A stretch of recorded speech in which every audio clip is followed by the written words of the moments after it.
नमस्कार. प्रवीणा म्युझिकतर्फे आपणा सर्वांचं पुन्हा एकदा स्वागत. आज आपण लोकशाहीर विठ्ठल उमप थिएटर प्रस्तुत मी मराठी या मराठी सांस्कृतिक कार्यक्रमाच्या रिहर्सल्सला आलेलो आहोत.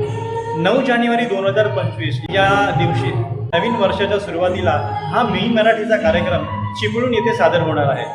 त्या रिहर्सलच्या गमती जमती आपणासमोर येणारच आहेत. आज आपण या कार्यक्रमाचे सर्वेसर्वा नंदेश उमप यांनाही भेटणार आहोत. चला तर त्यांची रिहर्सल पाहूया.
नमस्कार नंदेश दादा, खूप छान वाटलं.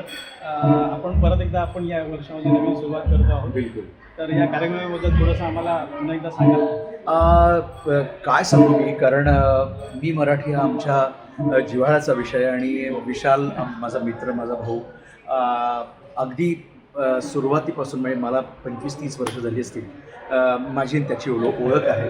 आणि मी मराठीचा फाउंडर मेंबर म्हणून शिव सोहळ्याचा फाउंडर मेंबर, त्याच्यानंतर संगीत का मेला या हिंदी कार्यक्रमाचा फाउंडर मेंबर. विशाल, मला खूप छान वाटतं की तू माझी मुलाखत आज घेतोयस आणि खूप बरं वाटतं की वर्षाची सुरुवात खूप छान पद्धतीने होते की ज्या मी मराठीमुळे आम्ही सगळेच नावारूपाला आलो. पुन्हा एकदा खूप छान छान आर्टिस्ट या कार्यक्रमातून बाहेर पडले आणि पुन्हा एकदा नवीन वर्षामध्ये नवीन सुरुवात होती आहे. खूप आनंद वाटतो आहे, कारण परत मला गाता येतं आहे. कारण मधल्या काळात मी खूप आजारी होतो आणि 6 महिने त्याच्यानंतर मी या सगळ्या आता जरा थोडासा मेनस्ट्रीममध्ये पुन्हा येऊ पाहतो आहे खूप मोठ्या प्रदीर्घ आजारानंतर. आणि तुमचाच आशीर्वाद आहे.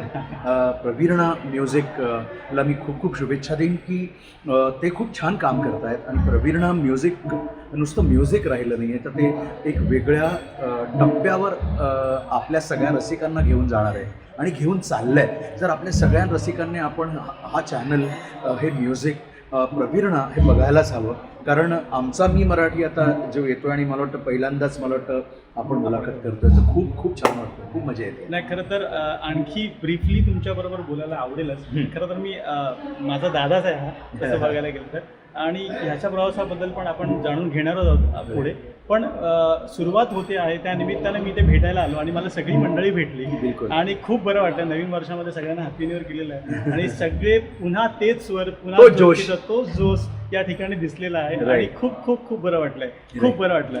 थँक्यू नंदेश. थँक्यू. अरे खूप धन्यवाद. आणि प्रवीणा असंच बहरत राहो, फुलत राहो, वर्षोनवर्ष, नवीन वर्ष त्या तुम्हा सगळ्यांना भरभराटीचं आणि चांगल्या काय म्हणूया आपण स्वास्थ्याचं जावो अशी मी ईश्वराचरणी प्रार्थना करतो. धन्यवाद. जय महाराष्ट्र. जय महाराष्ट्र. थँक्यू.